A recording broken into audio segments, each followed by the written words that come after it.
I don't know if I would have had the moments that I had with my husband and my children if God had given me what I so desired. And it's amazing now when you trust in God and you trust that He has such a plan and a purpose for your life, what He will do for you. If you just give God the pen, let Him write your story, because He writes a better story than we do.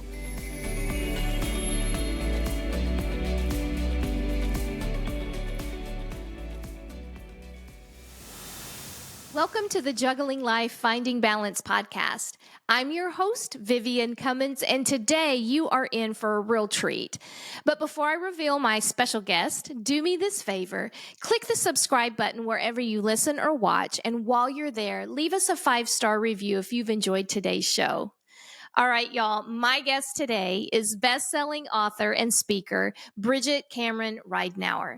Now, if you grew up in the 1980s like me, then you're likely familiar with Bridgette's siblings. Her older brother, Kirk Cameron, played Mike Seaver in the sitcom Growing Pains, and Candace Cameron Bure, her sister, played DJ Tanner on Full House. But Bridgette, y'all, she is no stranger to the entertainment industry. She herself has had a very successful and impressive career as a stand-in for 20 years in both television and motion pictures.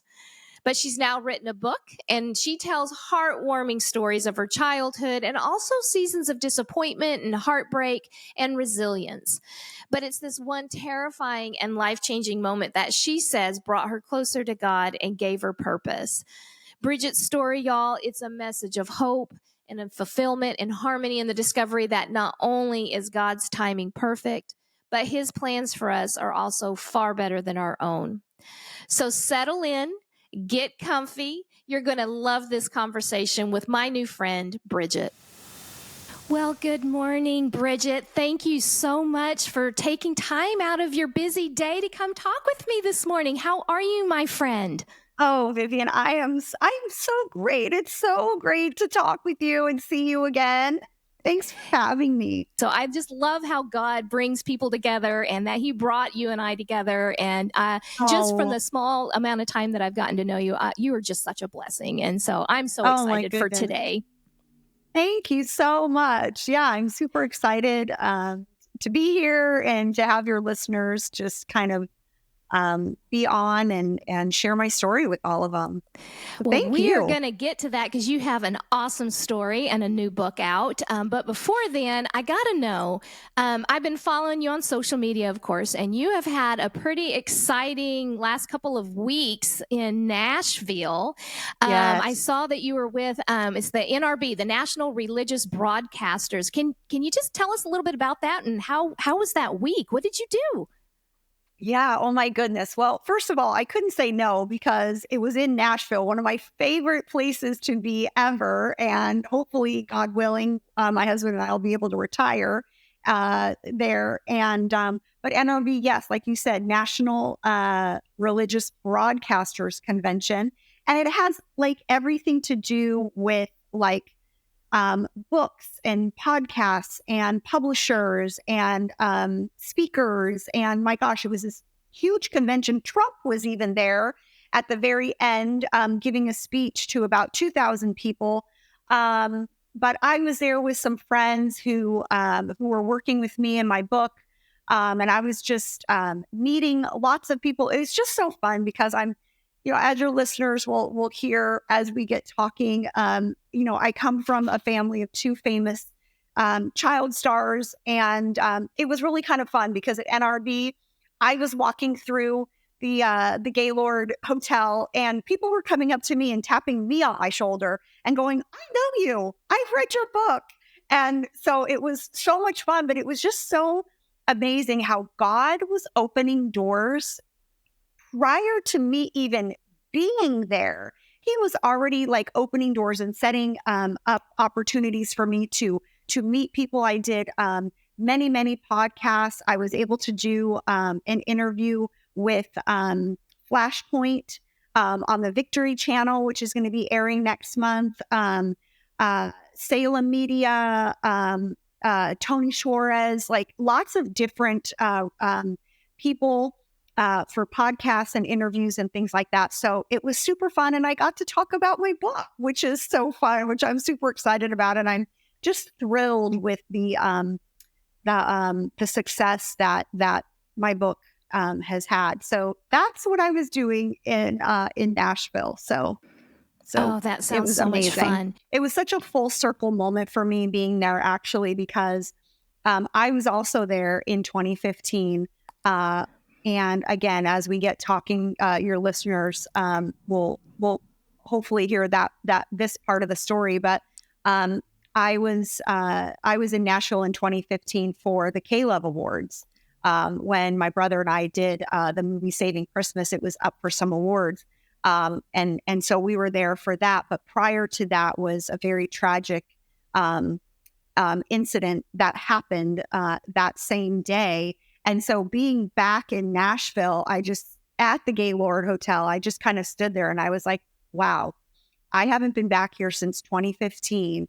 And here I am with a book, doing all of these podcasts and meeting all of these people because of my story. And it felt just kind of full circle for me at that moment. And it was just really incredible how God works that way.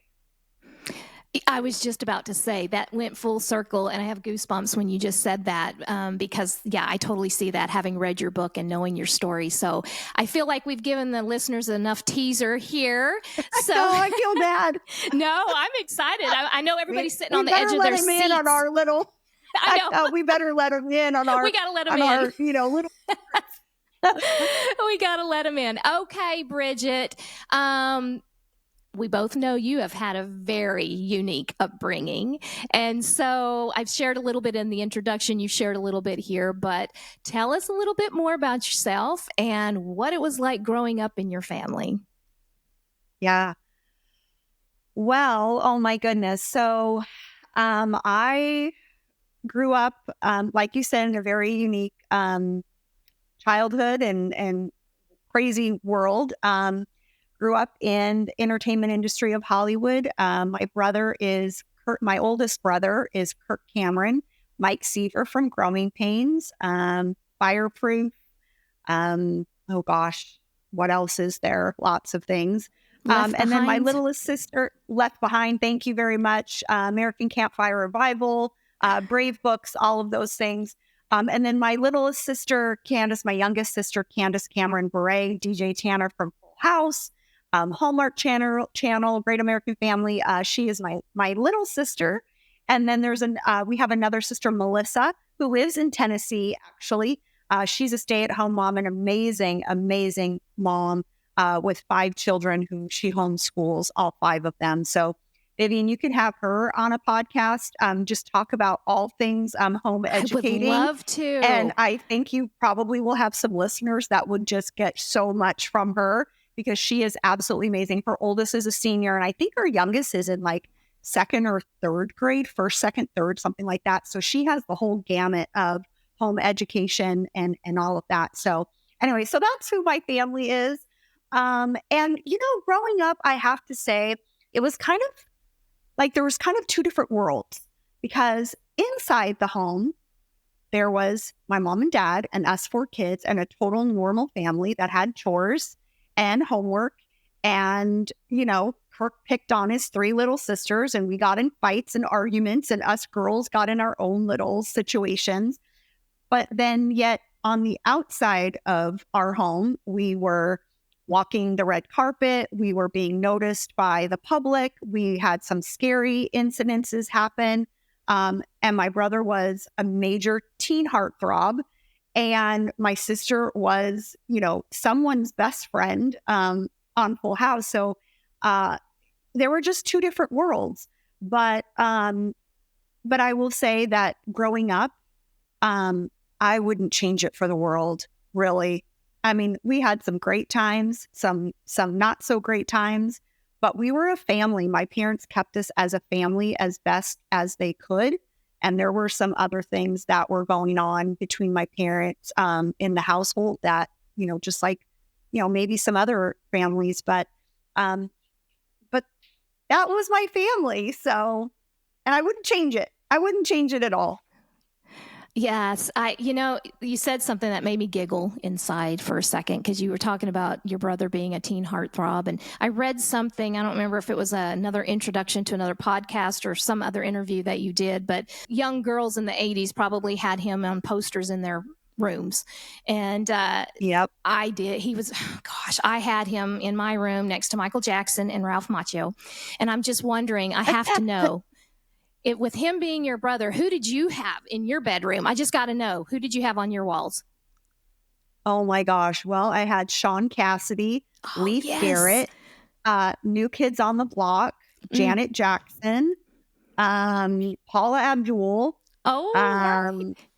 Yeah. But That's I think like the biggest teen heartthrobs, I think, Scott Baio. Oh yes, Scott. I forgot about him. Yes. Yeah. So Scott Baio, Leif Garrett, I think even like C. Thomas Howell or something, but a really cute story, just really, really quickly.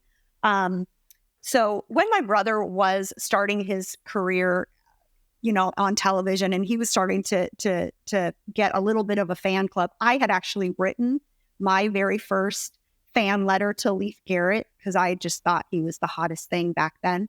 And so I wrote a letter to his fan club, and I waited and waited and waited.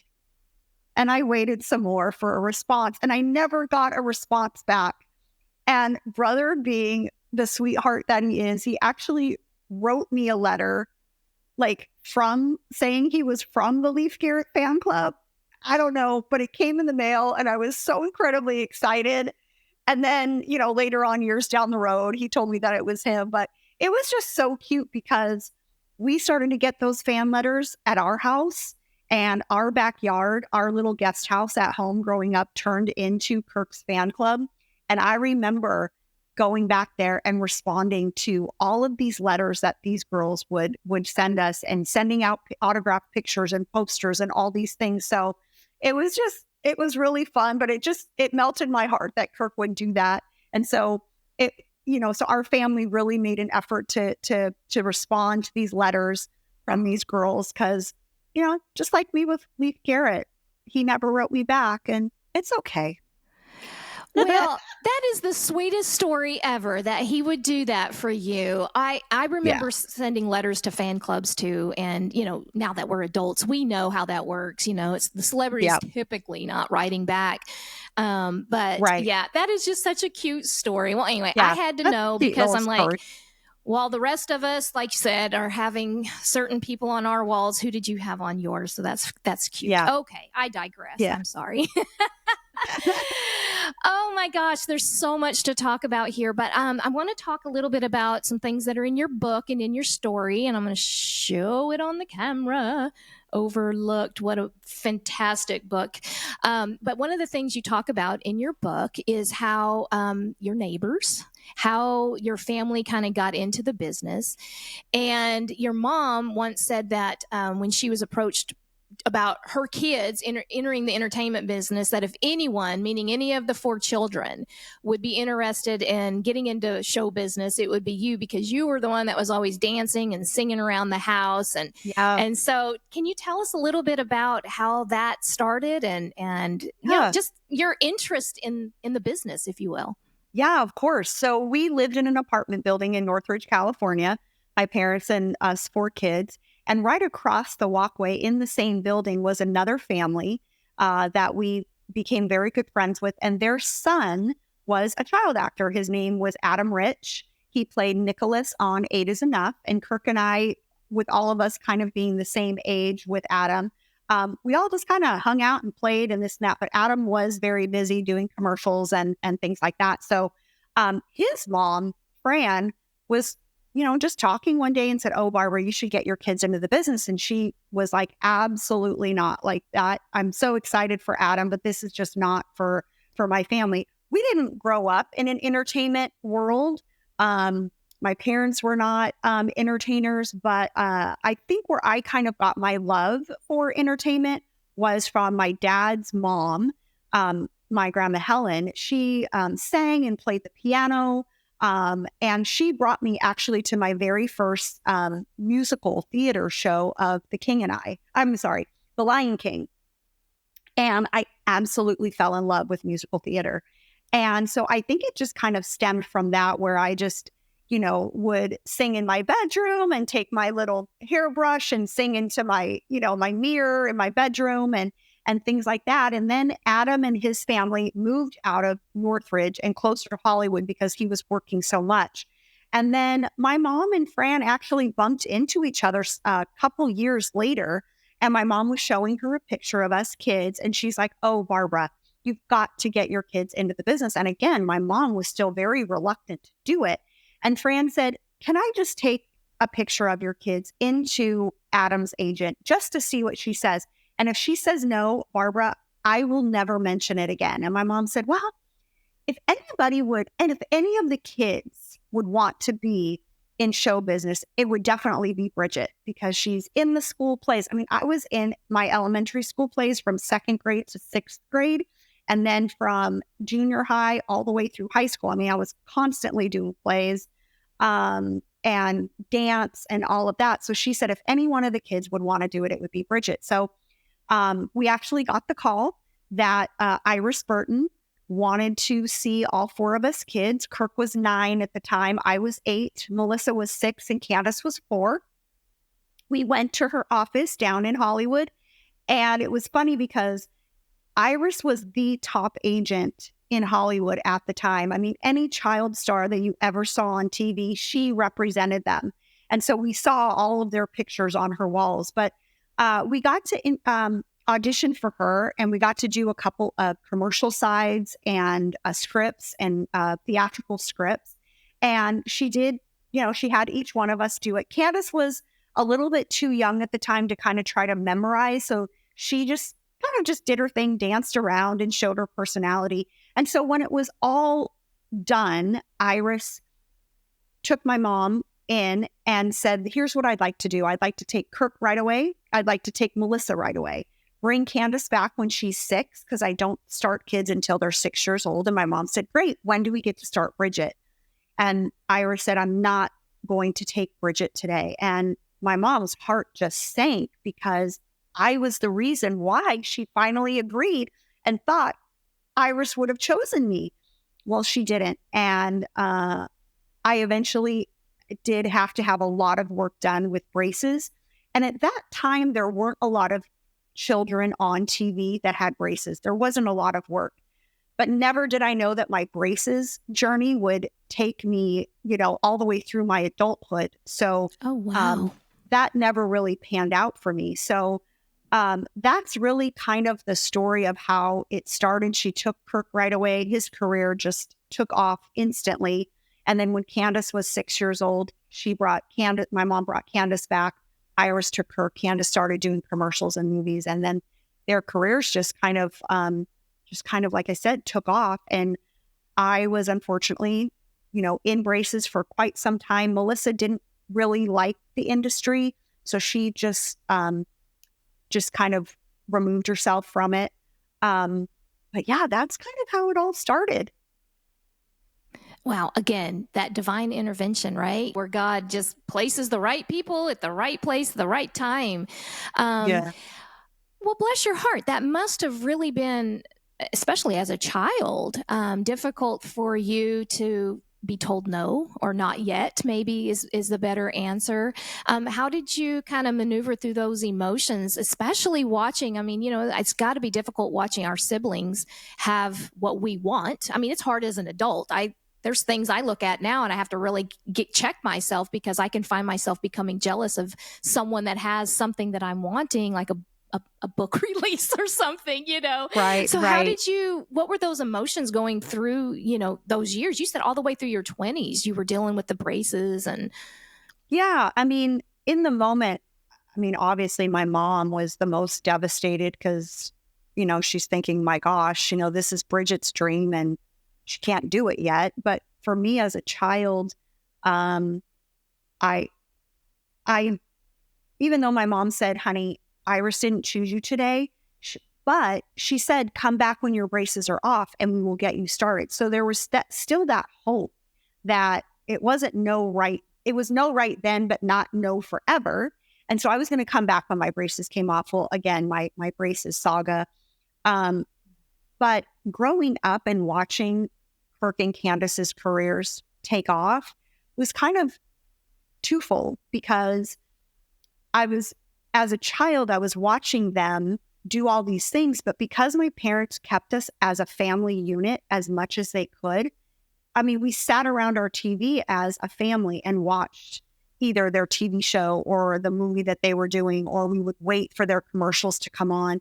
Any kind of public appearance that they were doing where my mom could bring Melissa or I with them, she did that. So I got to travel. My gosh, I got to go to all these things and meet other celebrities and do some incredible things. And then if Kirk was hosting or nominated for any kind of an award show, I mean, we got to go as a family. So there was that. And then there was also, as I mentioned, I was in all of the school plays and all of that. My family was there. Kirk was there. Candace was there.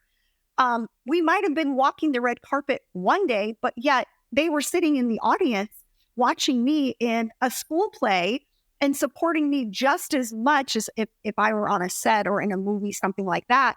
So, as a child, there was all that. But yeah, growing up and finally getting my braces off and auditioning for some of the most incredible auditions, and still being told no was very difficult for me, because I wasn't understanding why the doors were not opening. I mean, I got to audition for the Los Angeles traveling musical of The Wizard of Oz, and I had my braces off. It was right in my wheelhouse. It was dancing, it was acting, it was singing, it was everything that I knew.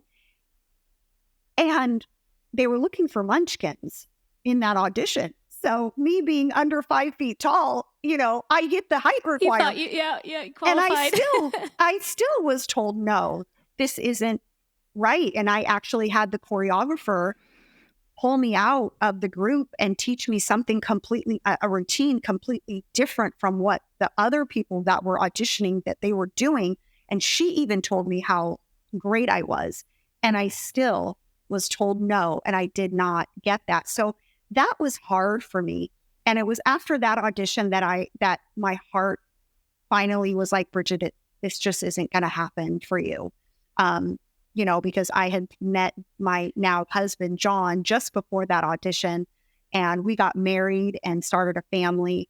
And so I just kind of knew that was it. Like, me pursuing the entertainment just wasn't going to happen. So that was hard, because I was watching Candace on Dancing with the Stars and doing movies, and Kirk doing all of these things. And I just kept thinking, God, why? They didn't even want it. Yeah. I wanted it. But yet, right, I'm not doing anything. You're not opening the doors for me. Have you overlooked me? Have you forgotten me?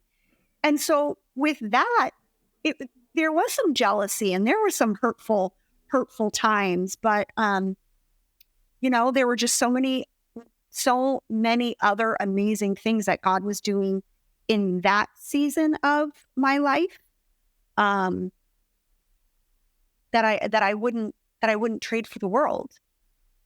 Yeah, hindsight, right? If we could just see, if we could understand what God is doing. I recently had a situation where I was told, you got this job. It was a job that I'd put in for. I had to interview I interviewed 4 interviews to get to the final one where they said, yes, you are the one. I'm like, yay. And, I had my mindset, I was going to go for it. And then the door closed. There was some kind of weird technicality thing. The door closed, and I was actually angry at God. And I'm sorry that I was, but I think God is a big enough God to handle our temper tantrums. but that was the exact same thing that I was going through. Is like, I did my part. I prepared. I did all the things. I trusted. And why did you close this door? So you talked about being disappointed and stuff, but was there ever that time? I mean, was there ever any anger or, as to why are these doors closing? Oh yeah. I mean, yeah, absolutely. I was angry, and, like I said, I was just watching Kirk and Candace do all the things that I wanted to do. And there was some anger towards God, because I just thought, wow, this is it. Like, this is it for me. Like you created me with all these, all these things, but yet I'm never going to do anything with them. Like, Right. you just don't understand at that point. But yet, God eventually, for me in my situation, God eventually revealed, Yes. Such a pivotal moment in my life to reveal the plans that he did have for me. Yes. And so,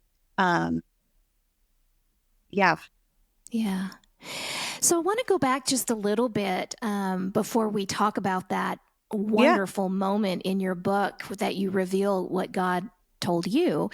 But so those of us who have followed your family all these years, we kind of known y'all to be a Christian family, but that wasn't always the case.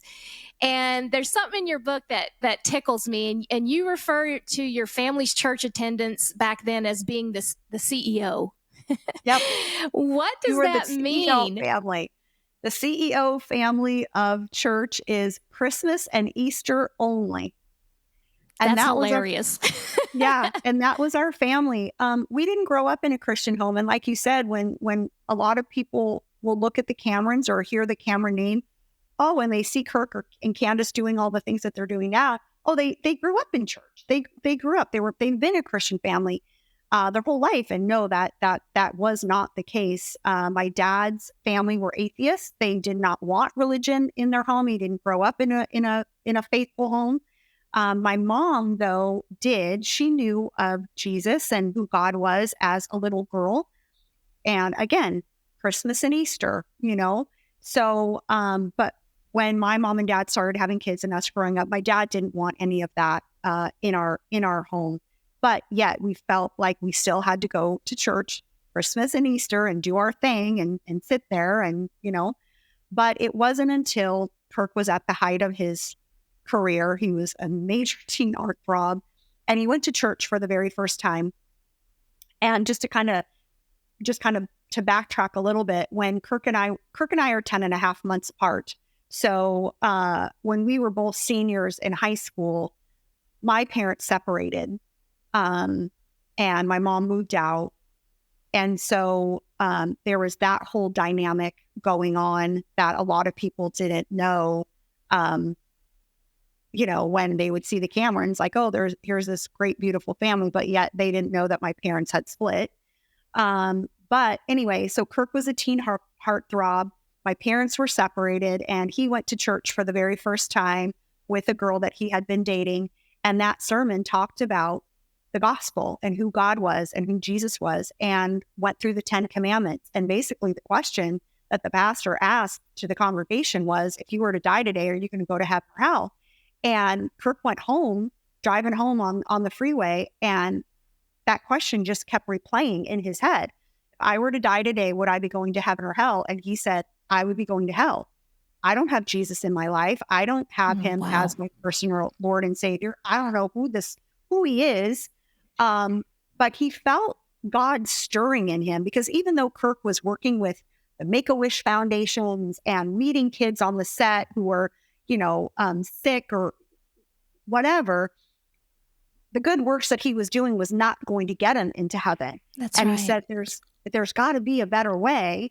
And I have all this fame and this money and everything I could ever want, but still there's still this hole, this emptiness that I'm feeling. Yeah. There's got to be something else there. And so when he heard this message and driving home, he pulled off the freeway, because he was like, if I was killed in a car accident, I'm not going to heaven, and I got to get right. So he pulled over, said the sinner's prayer. It was very raw and real. He didn't even really know how to do it, but he just talked to God.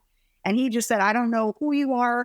I don't know what to say, but this is my heart, and I'm repentant, and all of those things. And after that, he started to continue to go to church, and he started going with some friends and just learning and reading the Bible and getting into Bible studies and things. And then it just kind of trickled into our family life. He was starting to share a little bit more. He wasn't shoving it down our throat, but it's just, kind of when you hear just planting seeds. He was planting seeds in our family. And we started noticing a difference. Like he was a little bit nicer to us girls, and he was, a little bit more, more attentive. And then it truly kind of panned out into his character, Mike Seaver, where there were things that the writers and producers wanted him to do as his character that he was not comfortable with.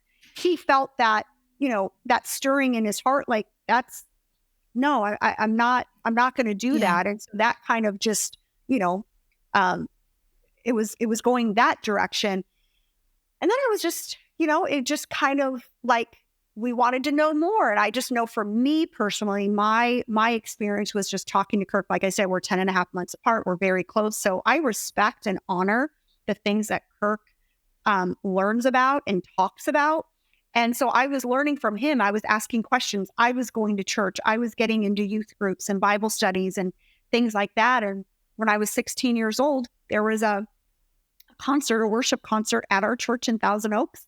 And we went, and I was just bawling my eyes out, and Kirk was with me, and the pastor had, asked if there was anybody in the church that wanted to come forward and give their life to Jesus. And I was just sobbing, and Kirk said, "Do you want to go up there?" And I said, "Yes, I think I do." And so Kirk brought me up there, and he led me into the sinner's prayer, and I accepted Jesus into my heart at 16 years old. And then again, it just kind of snowballed. My sisters then followed after that. My mom rededicated her life. And then eventually my dad accepted the Lord and Jesus as his personal savior. After many, many, many questions, many years of questions. My dad was a school teacher for 35 years. So he had lots of questions. He wasn't so quick to just be like, "Oh, okay." But his questions were answered. He accepted Jesus into his heart, and my brother actually got to baptize him on a men's getaway. That is so precious. So my parents stayed together. They never divorced. They got back together. They're now celebrating, this year, 55 years of marriage. Amen.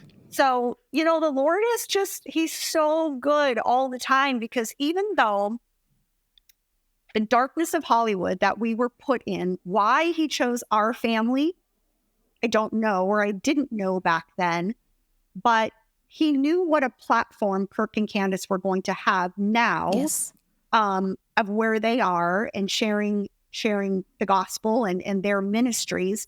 God knew that was going to happen for us, but yet he knew we were going to need to be protected. And so he had his hedge of protection over our family, that they didn't get in, or we didn't get involved in some of those horrible Hollywood stories that your listeners probably have heard of. God had his hedge of protection from the very beginning, and he knew that our family was going to go out and share the light, share the gospel of who Jesus is and who Jesus can be in your own life if you accept him as your Lord and Savior and trust him. So that's, in a long but short version of how our family became a Christian family. I love that. And you mentioned Kirk and Candace's platform, but let me also add your platform. You have got an amazing platform, and with your story and your book, you are reaching millions of people. So wanted to make sure that we give you that as well, because you're doing amazing work. Thank you. It's just so funny that you say that, because I'm just not used to that. It's always been Kirk and Candace, and now God's put me in such a situation where, like I said, in Nashville, people were coming up and tapping me on the shoulder going, "I know who you are. I follow you on social media. I've read your book. Thank you for all that you're doing and how your book is blessing me and others." It's great. I'm so blessed. It is. It really is. A couple things that in that whole story that resonated with me and touched me is, number one, when you talked about your brother pulling off to the side of the road and just saying, "I don't know who you are. I don't know anything about this, but here's my heart. I want to be, yours," and that. And the thing is, for our listeners that maybe are in that space, that if they were to die today, they don't know where they would go either. It is as simple as just stopping what you're doing and saying, Lord, I don't know who you are. I'm a sinner. I give myself to you. That's all we have to do. It doesn't have to be this long drawn out thing. You don't have to be in church to get saved. No. It can be seriously right here, right now, in your car, as you're driving, listening to this podcast. And so Absolutely. And also too, I always like to say that some people like, oh, my conscience was talking to me, or oh, my conscience. I don't like to say it's your conscience. I feel it's God. It's yes. God stirring in you, God speaking to you. Sometimes, I mean, I've heard God's spirit speak to me multiple times. And so, just like you said, maybe some of the listeners, they're being stirred. Maybe they're listening to this podcast. Maybe they saw like who was going to be on your podcast, and they're like, "Oh, it's going to be a Cameron tell-all. Like he's going to share the dirt of the Cameron family." And now I'm just shared, who Jesus is and who God is and who He can be in your own life. That's yes. God's story in them. Yep. And this was a divine appointment from God for them to be here today listening to your podcast. And so, just talk to God as like a friend. Absolutely. I absolutely love that.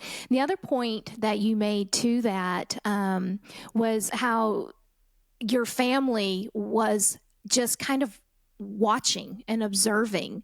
And I think that is so important. I come from a background in church where a lot of people were kind of Bible beaters, and meaning they would beat you over the head with the Bible and kind of force you to be saved and to love God. And that didn't work too well in many situations. And even if people did like succumb to that or whatever, it makes you wonder if their heart truly had surrendered to Christ. But your story is talking about how you all were watching. And I think that is so important. Like for me, for instance, I work for the federal government. I can't just go into work and start preaching the gospel. Might get me in a little bit of trouble. But I can go to work and I can be kind to people and I can give people grace, especially if I'm in conflict with a coworker or something like that. And so people see Christ through our actions. And I love what you said about at some point there were scenes and stuff that your brother refused to do. That speaks so much more volume than if somebody was just to come in and say, I'm a Christian, I'm not going to do that, and y'all shouldn't be having, it was just that I can't do that anymore. Christ is in my heart and I can't do that anymore. So those are some great points that you made in that story.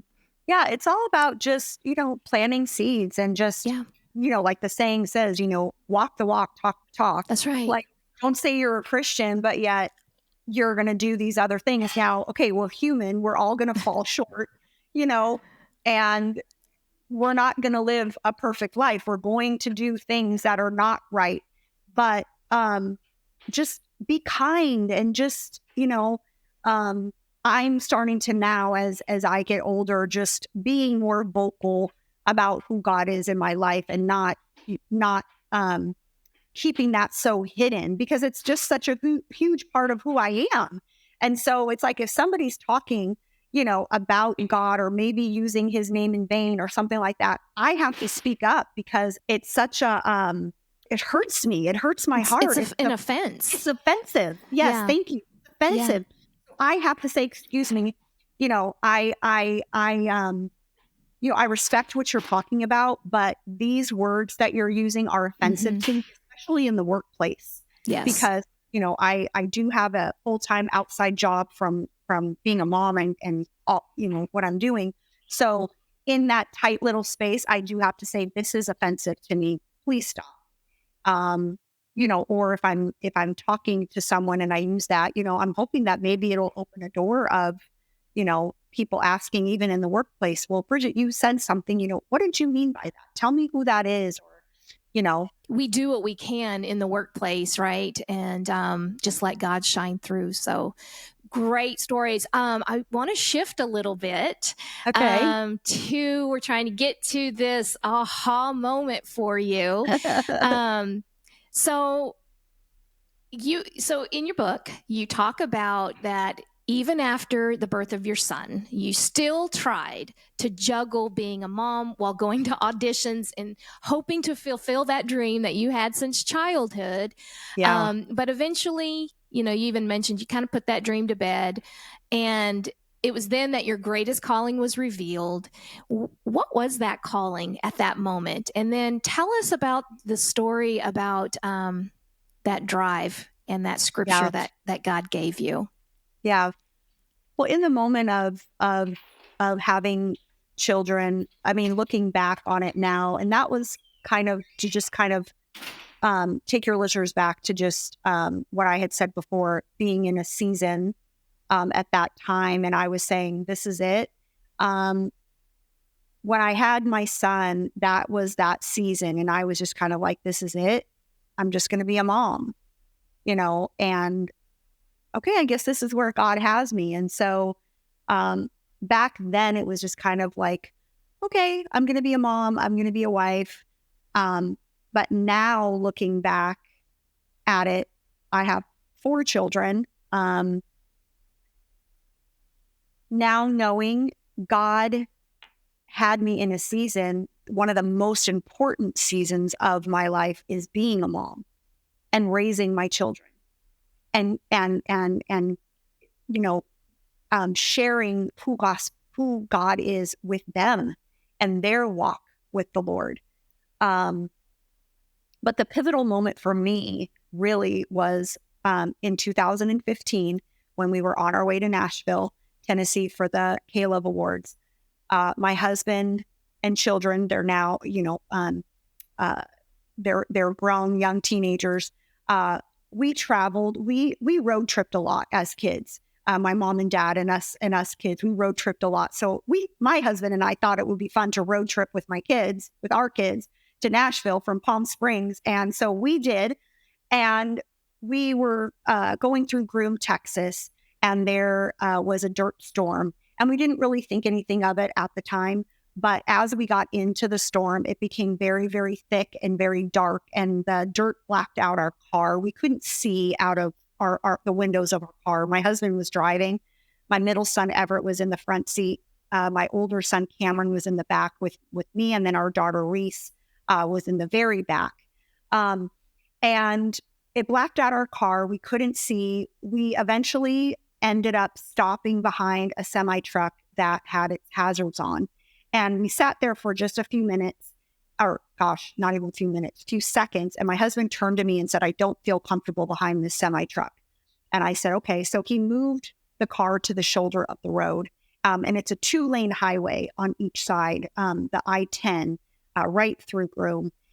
And no more than seconds after we had moved our car to the right-hand shoulder of the road, another semi-truck going 75 miles an hour came from behind us, did not stop, slammed into the semi that we were just behind. Oh, and wow. The cab of his truck exploded. The gentleman died. Oh, my goodness. And still at this point, there was so much dark dirt around us. And now there's black smoke and flames everywhere.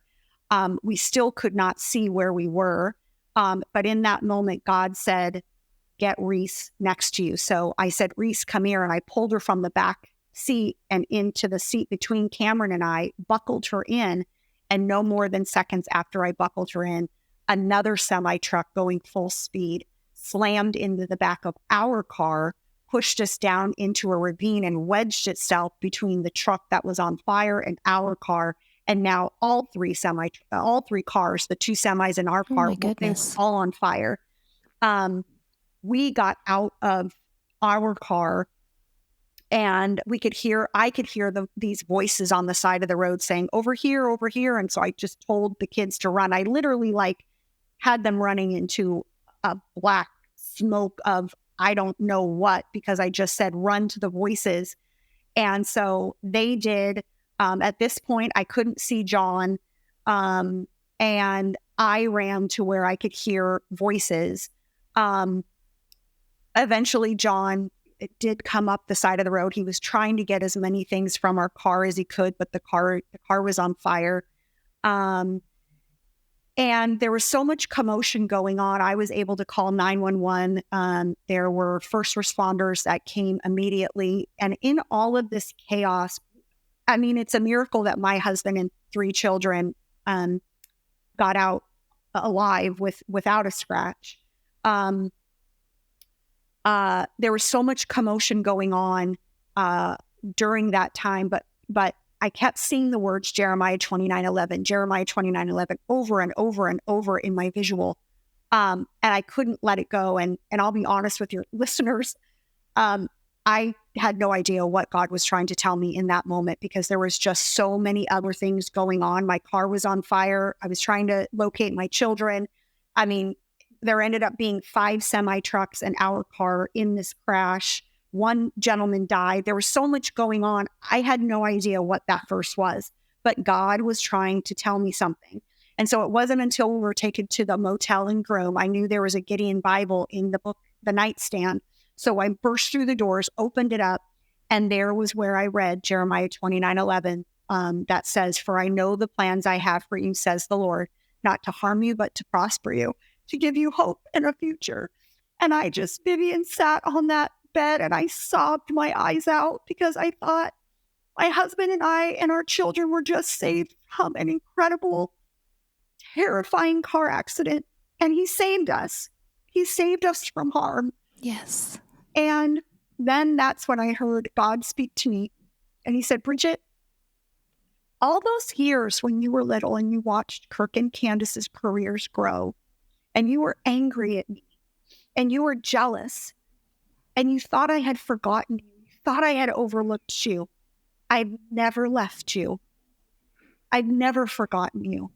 I have such big plans for you, but you have to trust me that my perfect timing is best for you, Yes. not yours. And I'm going to reveal the plan and the purpose that I have for you in time. But you have to trust me." And that's when I was just like, "Lord, Wow. okay." I mean, I could have just been killed. Yeah. And God is telling me, "You have to trust me." And I said, "Okay, Lord, I will trust you." And my goodness, like, thinking back on that and thinking, if I was given all of the things that I wanted, all of the desires of my heart as a child, and God was like, "Fine, I'm going to put you on tour. I'm going to put you in the limelight. I'm going to put you in Hollywood. I'm going to give you all the things that I gave your brother and sister." Vivian, I don't know, for me personally, I don't know if I would have been able to have those moments now with my children. Yeah. And being a mom and raising my children. I said earlier that I have 4 children. I do have 4 children. I have 3 here on earth, and I have a child in heaven. And that story is also in my book. Mm-hmm. I don't know if I would have had the moments that I had with my husband and my children if God had given me what I so desired. Right. And it's amazing now when you trust in God and you trust that He has such a plan and a purpose for your life, what He will do for you. And here I am. I'm traveling the United States, speaking at women's conferences and events. I've written a book. I'm sharing my story, and I'm giving hope to women and men even that might have felt the same that I have. Maybe not in my particular circumstance, but in business or work or home or whatever. It's just amazing. If you just give God the pen, let Him write your story, because He writes a better story than we do. Right. Yep, He does. So, oh my goodness, and that was 2015. Is that right? When the accident happened? Oh my goodness. That you're making me want to cry too. That is such a beautiful story, and such a, oh my gosh, to have that peace in that moment. I mean, because that was very traumatic. Absolutely. And to have that peace come over you and to feel God's presence in that moment, and to know that you were never overlooked. You were always the apple of His eye. He always had a plan for you. And, for whatever reason, God's timing, and He knew that he couldn't reveal that until that very moment, because he knows and our hearts. and I mean, sometimes God takes a tragedy and turns it into a testimony. And that's exactly my story. And that's not always for everybody, but that's my story. And unfortunately, yes, God had to, that car accident, God knew was already going to happen way before, but he knew that was going to be part of my testimony now, that he was going to use me to go and share my story. And so it's amazing, like, how God works. Yeah. So when you and I had met before, I shared with you, we had that in common, Jeremiah 29:11, when you mentioned that, those tragic events or whatever, for me, that was 3.5 years ago when I was diagnosed with cancer. And God, in my situation, the way he was speaking to me was, you're searching. When you're going through something like that, you're searching for something. And God led me to that scripture, same as you. You also mentioned too in your book, not only did God speak to you at that moment, but didn't you see that verse somewhere? It was just in my visual, like literally. It was in your visual. Okay. Yeah. Just in my that my is vision. Crazy. See the words Jeremiah 29:11, and it just kept replaying over and over and over. And it's kind of funny because I started to get a little annoyed, and I was like, "Oh God, I know you're trying to tell me something, but my Bible's back in my car that's burning right now. Right. I don't know what that verse is. I cannot tell you." But he just kept putting it in my visual over and over and over and over. And even after the accident, the next day it was. There were so many God winks that happened. I mean, the tow truck gentleman picked us up at the motel, and he had, Air One playing on his radio station. And then we got to the hotel back in Amarillo where we started. We check into the hotel, and they asked me if we had a car, if we were, going to have a car on property. And I said, well, no, we were in a car accident last night. And she looked at me, the lady at the front desk, she looked at me, she said, wait a minute, that accident was all over the news. You're the family from the accident? Oh. I said, yeah, yes. And it was just like, oh my gosh, so many things that the doctor at the hospital invited us into his home and gave us, a warm place to stay and a warm meal. And just, it was just so incredible just how God placed us in that area, and just with the people that we just needed so much to just fill our heart with his love, and just know that God is present. And we just felt him so much through that whole entire thing. We did end up getting to Nashville. I wanted to go home and just, of course, wallow in my sorrow and my tears and curl up on my couch with my blanket into my home where I knew was safe. And my husband was like, no, we're still going to Nashville. This Satan is not going to win. This is not going to define who we are. And I was a little angry. I was a lot angry with my husband because I did not want to get on an airplane because, I mean, my gosh, just the tragic moment that just happened. I didn't want to get on an airplane, but a sweet, sweet family, got us to Nashville, and we were able to see Kirk and Chelsea and their kids. And it was just like a release of emotions to be able to just hug them and be with them, because that moment might not have happened. That's right. And so, just an incredible time. I'm so glad that your husband put his foot down and said we were going, because it probably would have made me mad too. But as we mentioned in the beginning, how this came full circle. So that is just absolutely beautiful. Oh, Bridgette. So there's just so much here. I could talk to you for hours, but as we come to a close today, for those who are listening, who might be struggling to find their purpose or their calling, or the doors are closing, they're feeling frustrated, they're feeling angry. What advice or words of wisdom do you have for them? I wanted to read something from my book. Yes, please, please. So, I will follow along with you if you tell me what okay. page. Well, it's at the very end. I had to go across and reach for my book here. It's in the last chapter here on page 119.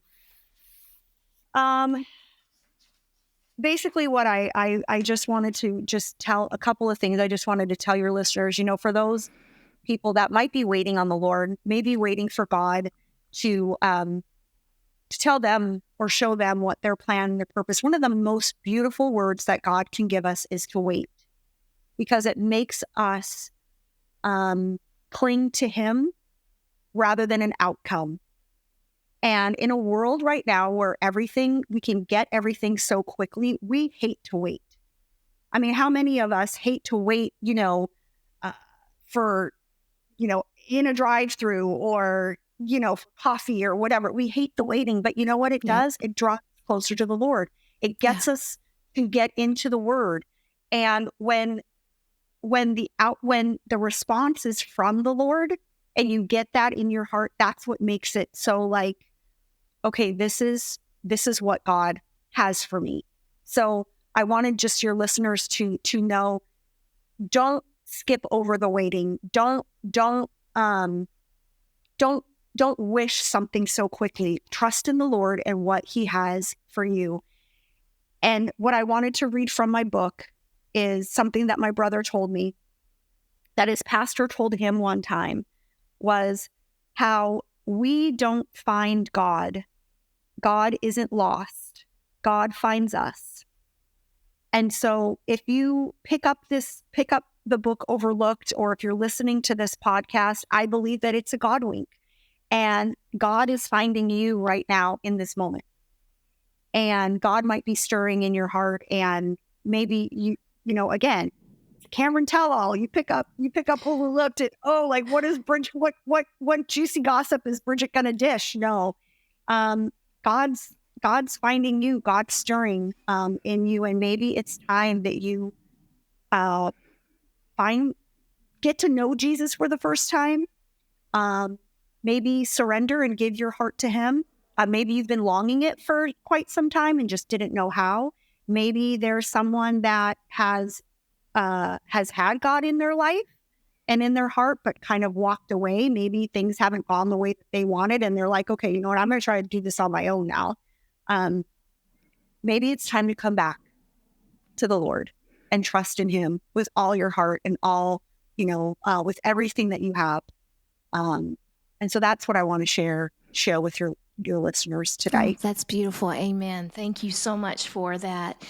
So, Bridgette, how can people get your book? How can they reach you? Where can they find you? We'll put all of this, folks, in the show notes, but tell us where we can connect with you. Well, the book Overlooked right now is on Amazon. You can get it on Amazon. If you just put Overlooked Bridgette Cameron, it will pop up. And so you can get it there.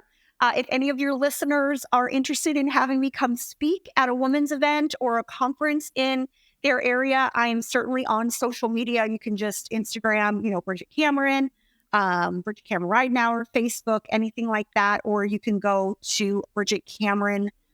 BridgetteCameronRidenour.com is my website. So you can certainly do that. And the website is in the book as well.